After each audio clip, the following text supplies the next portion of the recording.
አመሰግናለሁ። መጋቢት 24 2010 ጀምሮ የተመዘገቡ ውጤታማ የመንግስት ስራዎችን የተመለከተ ሰፊ ህዝባዊ የድጋፍ ሰልፍ ነው በአሁኑ ሰዓት በመካሄድ ላይ የሚገኘው።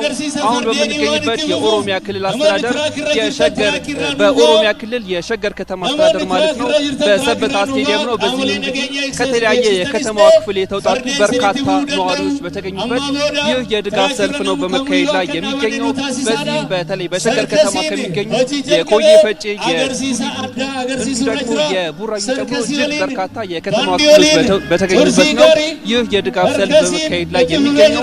እንደሚታወቀው ከመጋቢት 24 2010 ጀምሮ የለውጥ መንግስት ወደ አመራርነት ከመጣ ወዲህ እጅግ በበርካታ መስኮች ተጨባጭ ውጤቶች መመዝገባቸው ይታወቃል። ታዲያ ለዚህ እውቅና የሚሰጥና የተመዘገቡ ስኬቶችን የሚዳስስ ሰፊ መልእክቶችና መፈክሮች ጭምር ነው እየተላለፉ የሚገኙት። በዚህም በተለይ በተለያዩ ማህበረሰብ ተኮር በአጠቃላይ የሀገርን ብሔራዊ ጥቅም በሚያስጠብቁ ስራዎች ዙሪያ የለውጥ መንግስት ያስመዘገባቸው ሰፋፊ ስራዎች በእጅጉ የሚደነቅና የሚያስመሰግን መሆኑን በዚሁ በድጋፍ ሰልፍ የተሳተፉ የተለያዩ የህብረተሰብ ክፍሎች መልእክታቸውን እንዲሁም ደግሞ መፈክሮችን ጭምር አሰምተዋል። ሰፊ መልእክቶች እንደሚተላለፉበት እንዲሁም ደግሞ ይህ የድጋፍ ሰልፍ ከፍ ባለ ሁኔታ ተጠናክሮ እንደሚቀጥል ነው የሚጠበቀው።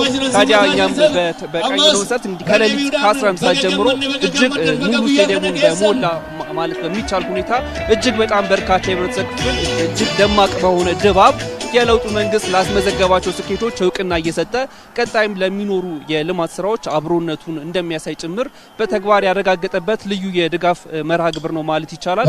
ከዚህ ባሻገር ባለፉት የለውጥ ዓመታት በሀገር አቀፍ ደረጃ በዲፕሎማሲው ዘርፍ፣ በጤናው ዘርፍ፣ በትምህርት እንዲሁም ደግሞ በቱሪዝም ጨምሮ እጅግ በርካታ በሆኑ ሀገር አቀፍ መስኮች መንግስት የሰጠው ትኩረትና ውጤታማ የፕሮጀክት አፈጻጸም የሚደነቅ መሆኑን ተከትሎ መሰል ስራዎች ተጠናክረው ሊቀጥሉ እንደሚገባም ጭምር በዚህ የድጋፍ ሰልፍ ላይ ተመላክተዋል ማለት ነው። እንግዲህ ቀጣይም የሚተላለፉ መልእክቶችን በተመለከተ ተጨማሪ መረጃዎችን የምናደርሳችሁ ይሆናል።